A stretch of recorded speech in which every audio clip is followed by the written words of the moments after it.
Hello everyone, मैं doctor Swati Sharma English सूत्रा में आप सभी का स्वागत करती हूँ। कैसे हैं आप सभी? और आज है डे 21 हमारी स्ट्रैटेजी जो चल रही है। आज मैं आप लोगों के लिए सिर्फ ग्रामर के क्वेश्चंस लेकर आई हूँ। आज इसमें लिटरेचर के क्वेश्चंस नहीं है और ऐसे थोड़ी सी वोकैबलरी है और कुछ क्वेश्चंस ग्रामर के मैंने इसमें लिए हैं। तो चलिए स्टार्ट करते हैं। आज है हमारा डे 21 40 डेज। अच्छा, ये देखिए, focus on your goal, don't look in any direction but ahead. कि भाई अपने गोल पर फोकस कीजिए, इधर उधर मत देखिए, सिर्फ गोल पर फोकस कीजिए। चलिए, इसी के साथ हम लोग अपना क्वेश्चन आंसर सीरीज जो है वो शुरू करते हैं।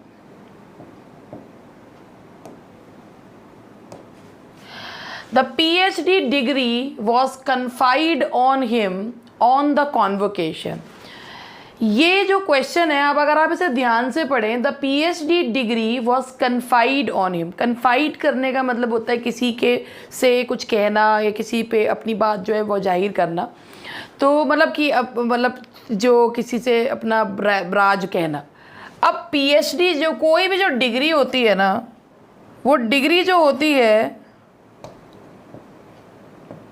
वो कभी भी कन्फाइड नहीं की जाती, वो तो खोल के दिखाई जाती है। That is conferred. अब कन्फर्ड इसलिए आया है, तो PhD डिग्री वॉज कन्फर्ड, क्योंकि पहली बात, डिग्री किसी के द्वारा दी जाती है। हम खुद डिग्री नहीं ले लेते कि स्टेज पे गए, खुद ये पहना और जो है वो खुद ही अपने हाथ में ये ले लिया। तो डिग्री जो है वो किसी के द्वारा दी जाती है। तो ये जब देखिए was plus past participle form जब लगती है तो दैट इज़ नोन एज कि भाई पैसिव वॉइस है, और डिग्री जो होती है वो क्या करी जाती है, कन्फर की जाती है। तो PhD degree was conferred on him on the convocation. तो ये हुआ आपका इसका आंसर बी। चलिए जी, नेक्स्ट क्वेश्चन लेते हैं। Before every meal the head of the family would provoke God's blessing. वैसे तो आप समझ ही गए होंगे इस क्वेश्चन में गलती क्या है, कि भाई खाने से पहले जो हेड है वो प्रोवोक करता है गॉड की ब्लेसिंग। अब ये दो शब्द हैं, एक होता है प्रोवोक और एक होता है इन्वोक। ठीक है, तो आप ये देखिए कि जो इन्वोक है, प्रोवोक है, उसका मतलब होता है टू इंस्टिगेट या उकसाना, और जो इन्वोक होता है उसका मतलब होता है आवाहन करना। यानी कि जैसे हम देवी देवताओं का आवाहन करते हैं उनसे ब्लेसिंग्स लेने के लिए। तो before every meal the head of the family would provoke God's blessing, नहीं, वुड इन्वोक। तो यहाँ पर जो सही बनेगा वो that will be invoke God's blessing. भाई गॉड की ब्लेसिंग को प्रोवोक थोड़ी ना करेंगे। तो यहाँ प्रोवोक होता है उकसाना और इन्वोक होता है आवाहन करना। Now the next question is, on the busy national highway we witnessed a collision between truck and a bus। भाई देखिए, एक भिड़ंत जो होती है ना उसे collision कहा जाता है। ठीक है, जो टक्कर होती है उसे क्या कहा जाता है, भिड़ंत जो होती है उसे collision नहीं कहते, that is known as collision। तो बेसिकली ये वो है कि ये ये आपके एक तरीके से वोकैबलरी बेस्ड जो है वो क्वेश्चंस हैं जो मैं आज सीख करवा रही हूँ। On the busy national highway we witnessed a collision between a truck and a bus. तो ये जो है आपका, ये वैसे तो इसमें भी होना चाहिए between a truck and a बस, एम जो है वो नहीं है इसमें, तो ये मैं टाइपिंग एरर मानती हूँ, इसीलिए मैंने इसको जो है यहाँ पर दिया है answer B. Now the next question is, this practice does not conform to the notes laid down by the committee। भाई confirm जो होता है कि किसी के चीज़ के मन मुताबिक, तो यहाँ पे confirm होगा conform to the, तो यहाँ पर आएगा confirm this practice does not conform to the notes laid down by the committee। तो ये confirm है, किसी चीज़ के मुताबिक है, तो यहाँ पर आएगा confirm। This opinion of the president would not affect his popularity in the country। एक चीज़ ये देखिएगा कि ये जो would है that is a modal auxiliary verb। ठीक है, अब ये लेता है अपने बाद फर्स्ट फॉर्म ऑफ वर्ब। अब ये याद रखिएगा, इफ़ेक्ट जो है that is a noun. Effect का मतलब होता है प्रभाव, और अगर प्रभावित करना हो तो वर्ब जो फॉर्म होती है इसकी वो होती है अफेक्ट, अफेक्ट, अफेक्टेड, अफेक्ट। तो अब आप खुद देखिए कि this opinion of the president would not effect his popularity, तो ये इफेक्ट नहीं होगा, दैट विल बी अफेक्ट। क्योंकि भाई नाउन नहीं लग सकता, वुड के would that's a model auxiliary verb, and उसके बाद जो लगता है वो वर्ब लेगा अपने बाद, ना कि नाउन लेगा। तो इसीलिए मॉडल ऑक्सिलरीज कभी भी बिना वर्ब के नहीं यूज़ किए जा सकते, तो इसीलिए यहाँ पर आएगा that will B affect. Now the next question is Most of my friends heard the earthquake but I was totally unaware। ये कोई बावला रहा होगा जो अर्थक्वेक को सुन रहा होगा, बाकी तो महसूस करते हैं अर्थक्वेक को। तो देखिए भाई ये जो है अर्थक्वेक जो होता है वो महसूस किया जाता है, वो सुना नहीं जाता। तेज की आवाज़ होती है या कुछ होती है वो सुनी जाती है, मगर most of my friends felt, heard नहीं होगा, that will be felt the earthquake. कि भाई मेरे बहुत से दोस्तों ने अर्थक्वेक को महसूस किया मगर मुझे नहीं पता था, उससे ही पता चल रहा बहुत बड़ा बावला है वो। ठीक है, the next question is according to my opinion she is the best candidate for the job. अब इंग्लिश जो है वो मैंने ये शायद ये पहले भी हो गया। अकॉर्डिंग टू माई ओपिनियन का मतलब होता है when you are just asserting yourself a bit too much, तो उसे जो है ना वो कहा जाता है कि that is according to my opinion। English जो है वो उसमें आप दूसरे के ओपिनियन के लिए तो according to him, his opinion, according to him, according to him, according to her, according to them लगा सकते हैं। लेकिन अगर आप ओपिनियन वर्ड लगा रहे हैं तो आप according to me या according to my opinion की जगह लगाते हैं in my opinion। तो यहाँ पर होगा इन माई ओपिनियन, तो ये है इसका answer A. Now the next question is the international day against drug abuse and illicit trafficking is observed on June 26। अब कोई इन बावलों से पूछे कि भाई जो ट्रैफिकिंग होती है वो तो वैसे ही अवैध होती है, अब उसके साथ इलिसिट तो लगाने की क्या आवश्यकता है। भाई ट्रैफिकिंग का जैसे कबूतरबाजी जिसे कहा जाता है, ट्रैफिकिंग जो है कुछ गलत जो कार्य है, भाई गलत कार्य तो अपने आप ही इलिसिट होता है, तो उसके साथ इलिसिट के साथ ट्रैफिकिंग के साथ इलिसिट वर्ड जो है that is superfluous. The international day against drug abuse and trafficking is observed on June 26। Now the next question is the principal export from Brazil is coffee। भाई principal जो है that will be principal, ठीक है, ये होगा मुख्य, और ये जो principal है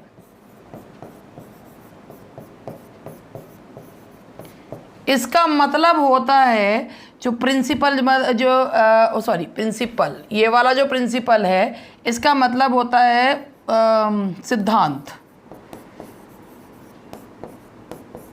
ठीक है। तो इसीलिए यहाँ पर ये ई वाला नहीं आएगा, ये दिख नहीं रहा मैंने लिखा क्या है,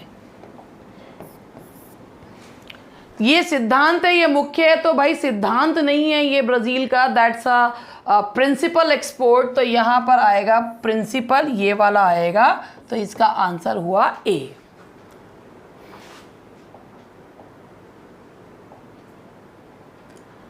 After raising the flag to inaugurate the sports meet, the chairman gave a long speech। अब राइजिंग का मतलब होता है ये ऐसे करके उठना, ठीक है। फ्लैग जो होता है after raising the flag, raise करना होता है किसी चीज़ को, ध्वज को उठाने के लिए। राइजिंग जो होता है वो राइजिंग नहीं कहा जाता, जैसे उगता हुआ सूरज है तो दैट इज़ राइजिंग सन, मगर रेजिंग जो होता है उसको बोला जाता है, रेजिंग मतलब ध्वज को उठाने के लिए, किसी चीज़ को खड़ा करने के लिए जो यूज़ किया जाता है वो रेज वर्ड किया जाता है। जैसे ही रेज्ड अ क्वेश्चन, कि उसने एक क्वेश्चन पूछा, तो यहाँ रेज वर्ड आता है, राइज नहीं आएगा, तो यहाँ पर ए पे आप लोग इस पे राइजिंग नहीं, दैट विल बी रेजिंग, यहां आएगा रेजिंग।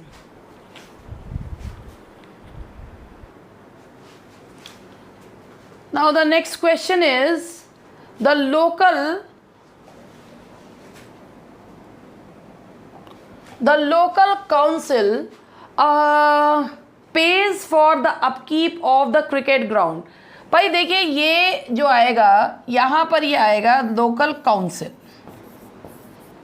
ये काउंसिल आएगा क्योंकि जो परिषद है, बैठक है, उसके लिए क्या है कि भाई लोकल जो परिषद है या बैठक है उसने क्रिकेट ग्राउंड के लिए पैसे जो हैं वो दे दिए। तो यहाँ काउंसिल नहीं आएगा, मीटिंग के लिए नहीं आएगा, यहाँ पर आएगा काउंसिल। तो परिषद या बैठक को बोला जाता है that is known as council.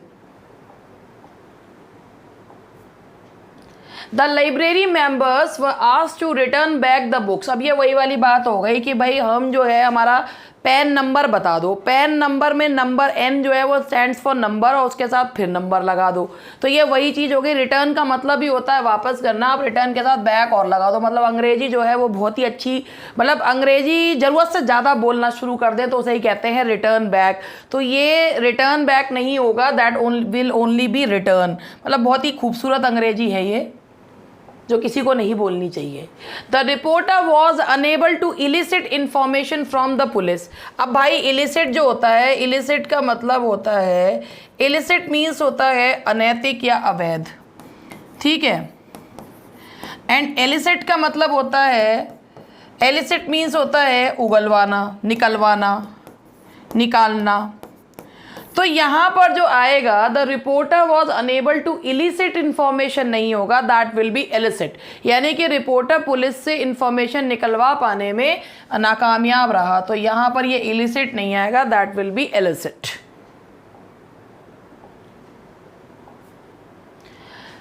I go to school by walk. By walk नहीं होता, भैया पैदल चल के जा रहा बंदा, बहुत परेशान है बेचारा, तो ये आएगा I go to school on foot. पैदल चलने के लिए यूज किया जाता है ऑन फुट, बाय वॉक नहीं, on foot. The custom has been prevalent in India since immemorial time। this custom has been prevalent in India since immemorial time नहीं होता, that is the correct one is since time immemorial। तो ये जो है आएगा since time immemorial, ना कि since immemorial time, नहीं since times immemorial।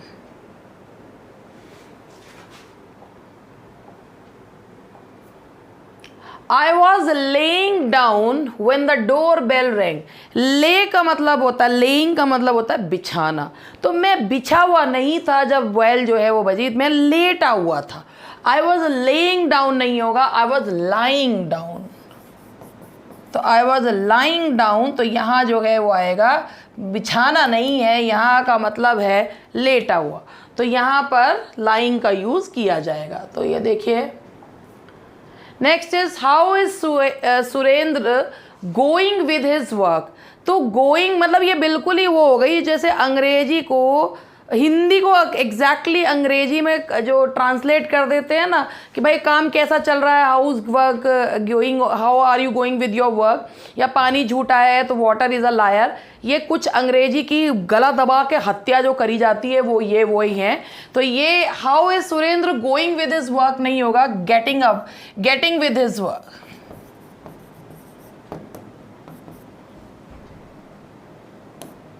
यहाँ पे है how is Surendra getting with his work, getting up with his work. तो ये getting up with his work जो है ये यहाँ पर ये आएगा, ना कि जो है ये going with his work. How Surendra getting up with his work, तो यहाँ पर ये इसके आंसर में गड़बड़ है B.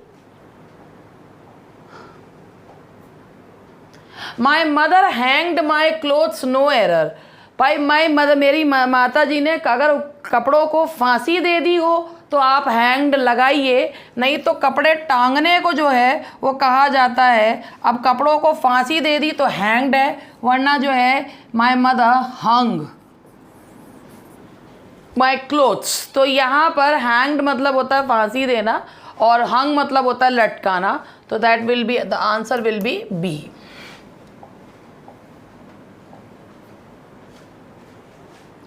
The astronomer who predicts the future has arrived। भाई एस्ट्रोनॉमर जो होता है, एस्ट्रोनॉमर और एस्ट्रोलॉजर में बहुत फ़र्क होते हैं। एस्ट्रोनॉमर जो होते हैं, जो एस्ट्रोनॉमी जो पढ़ते हैं उनको एस्ट्रोनॉमर्स कहा जाता है। एस्ट्रोलॉजर्स जो होते हैं वो हाथ जो ज्योतिष विद्या वाले जो होते हैं, वो जो फ्यूचर को प्रिडिक्ट करते हैं वो एस्ट्रोलॉजर्स होते हैं। और जो एस्ट्रोनॉमी को पढ़ते हैं उन्हें क्या कहा जाता है, खगोल शास्त्र को जो पढ़ते हैं उसे एस्ट्रोनॉमर्स कहा जाता है। और जो ज्योतिष विद्या के बारे में बात करते हैं उन्हें एस्ट्रोलॉजर्स कहा जाता है। तो यहाँ पर एस्ट्रोनॉमर नहीं आएगा। दैट इज भाई कब से बेचारे एस्ट्रोनॉमर्स कहीं इधर उधर जाने की जगह उन्होंने फ्यूचर प्रेडिक्ट करना शुरू कर दिया, तो दैट विल बी एस्ट्रोलॉजर। तो ये होगा आपका astrologer. Now the next question is, I am thinking to write my autobiography.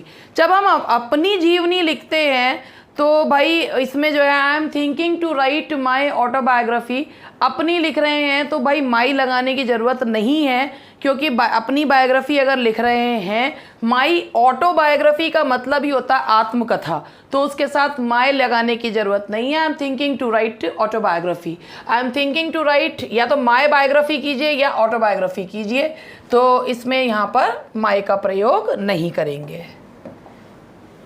My biography कर दीजिए या auto. Our knowledge of history does not come to our help and sometimes we even fail to remember who invented America.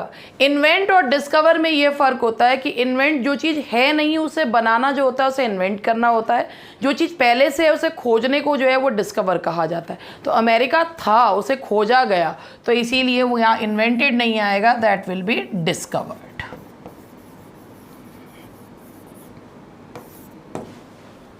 तो ये हुए हमारे questions कुछ grammar के। अब चलिए बात करते हैं, सिनोनिम्स ले लेते हैं। सिनोनिम्स हैं, सबसे पहला जो वर्ड है दैट इज इंट्रेपिड। सिनोनिम्स हैं, इंट्रेपिड को अगर आप देखें तो ट्रेपिड मतलब होता है कांपना, और उसके आगे अगर आप इन लगा देते हैं तो मतलब जो कभी ना कांपे, जो बहुत ही ज़्यादा बहुत मजबूत इरादों का हो, उसे कहते हैं इंट्रेपिड। अब इंट्रेपिड का जो सिनोनिम होगा that will be bold. Intrepid का सिनोनिम होगा बोल्ड। रिप्रूफ, रिप्रूफ का मतलब होता है किसी चीज़ के को जो है उसकी आलोचना करना, तो आलोचना करना या किसी चीज़ के साथ सहमति ना देना, तो रिप्रूफ जो है डांटना, आलोचना करना। तो इसके लिए आपका जो सिनोनिम होगा that will be synonym that is disapproval.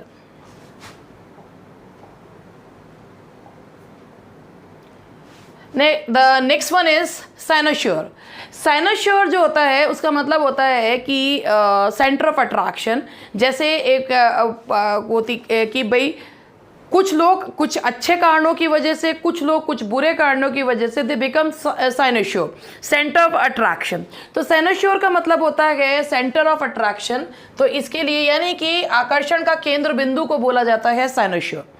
The next one is charlatan. तो ये जो शार्लटन होता है इसका मतलब होता है जो दूसरों को धोखा देने वाला, बहुत ही तिकड़मी इंसान होता है, उसे शार्लटन जो है वो कहा जाता है। And the next word is consummate. Consummate करने का मतलब होता है कि किसी चीज़ को पूर्ण करना, यानी कि परफेक्ट। जैसे ये इसका मतलब बहुत मिलता जुलता इसका सिनोनिम है, कंप्लीट इसका सिनोनिम नहीं है। कई बार एग्जाम में कुछ ऐसे भी वर्ड्स आते हैं जो उनके एग्जैक्ट सिनोनिम्स नहीं होते, बस उनसे मिलते जुलते होते। तो कंज्यूमेट करने का मतलब पूर्ण, कंज्यूमेट मतलब पूर्ण, तो इसलिए इसमें यूज करा जाएगा that will be perfect.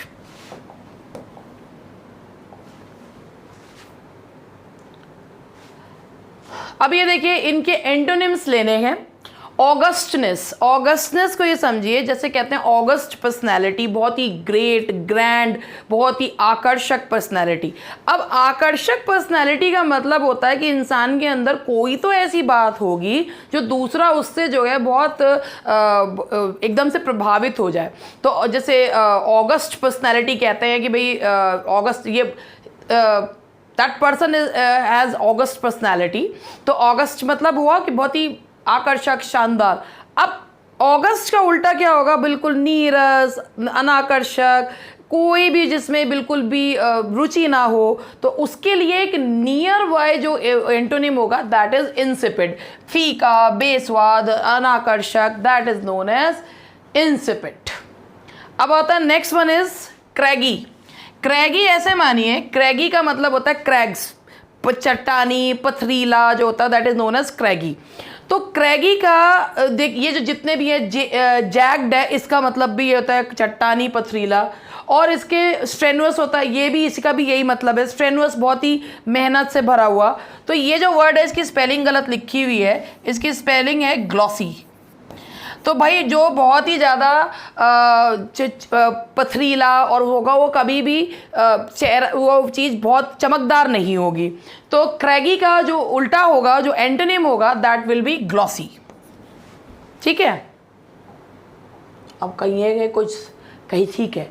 The next one is haughty. Haughty का मतलब होता है घमंडी। इसके लिए एक वर्ड हम सुपरसिलियस भी यूज़ करते हैं, बहुत ही घमंडी। बम्शियस भी यही होता है, जो वन हु अपने आप को बहुत ज़्यादा बहुत अपने आप को इंटेलिजेंट मानने वाले, बहुत ज़्यादा ओवर प्रिटेंशियस जो होते हैं, उन्हें बम्शियस कहा जाता है।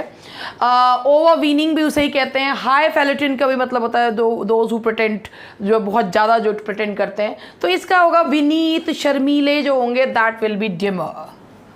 ठीक है जी। The next one is hazard. Hazard का मतलब होता है मुसीबत, परेशानी। तो इसीलिए अब आप ये देखिए, मेनेस का मतलब ये होता है शैतान, पेरिल परेशानी, पिटफॉल गड्ढा।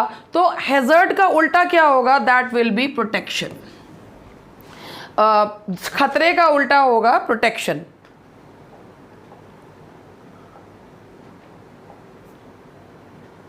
अब ये कुछ ईडियम्स हैं।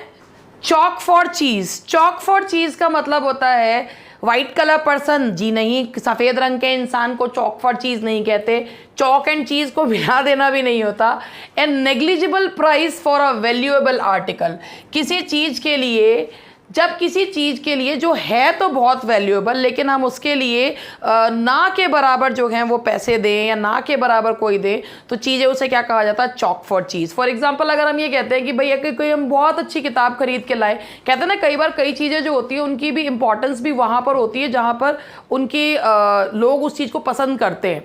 ठीक है, अब अगर मान लीजिए सड़क पर कोई किताब बिक रही है, लेकिन किसी को उसकी वैल्यू नहीं पता, और बहुत ही अच्छी किताब बिक रही है तो उसकी वैल्यू नहीं पता है, तो दूसरों के लिए तो वो कौड़ियों के दाम में, लेकिन अगर मान लीजिए उस कौड़ी के दाम में कोई बहुत अच्छी किताब लेकर आ जाता है, तो दैट इज चॉक फॉर चीज। तो इसका आंसर है negligible price for a valuable article.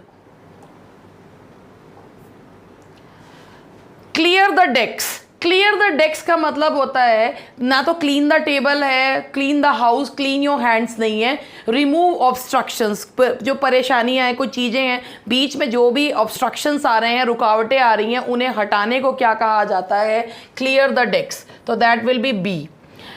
Question number 3 जो है, ये जो ईडियम है क्लोज फिस्टेड। क्लोज फिस्टेड का मतलब होगा कि जो बहुत ही ज़्यादा बंद मुट्ठी में किसी भी चीज़ को रखे, उसे क्या कहा जाता है, close fisted. A very miserly person, उसे क्या कहा जाता है, क्लोज फिस्टेड। ठीक है, कि तो यहाँ पर आएगा, कहाँ गया, a माइजर।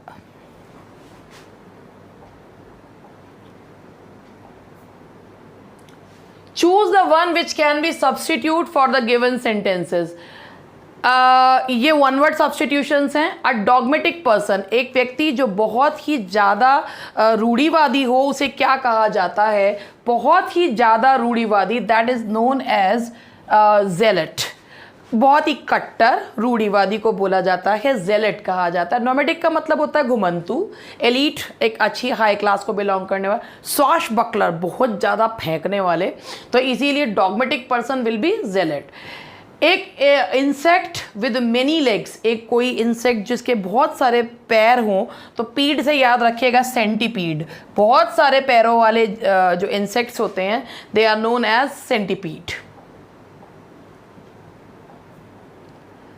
Trees which lose their leaves annually, जो ऐसे पेड़ जो साल भर में अपनी पत्तियां गिराते हैं, उन्हें क्या कहा जाता है, ब्रिटल, बफून, डेसिडियस, एवरग्रीन। देखिए ब्रिटल का मतलब होता है भुरभुरा, बफून मतलब होता है मूर्ख, एवरग्रीन सदाबहार, तो दैट इज डेसिडियस। डेसिडियस जो होता है, इसका मतलब होता है कोई पेड़ जो साल भर में अपनी पत्तियां गिराते हैं, they are known as deciduous. Very important और सीरियस, कोई भी काम जो इसी समय इसी क्षण होना बहुत जरूरी है, उसके लिए क्या यूज किया जाता है जो बहुत ही इंपॉर्टेंट है, दैट इज मोमेंटस, बहुत इंपॉर्टेंट काम। ड्रामेटिक परफॉर्मेंस विद डम शो, कि जब बिना बोले परफॉर्म किया जाता है तो उसे क्या कहा जाता है? That is known as pantomime. That is known as pantomime. That's all for today. मिलते हैं कल. आई होप कि ये सेशन भी आप लोगों को पसंद आया. आज का सेशन मैंने ग्रामर का, वोकैबुलरी का थोड़ा सा रखा था, थोड़ा थोड़ा ये भी करवा दे, क्या पता इसमें से भी कुछ क्वेश्चंस जो हैं वो आ ही जाए. Thank you very much. मिलते हैं कल.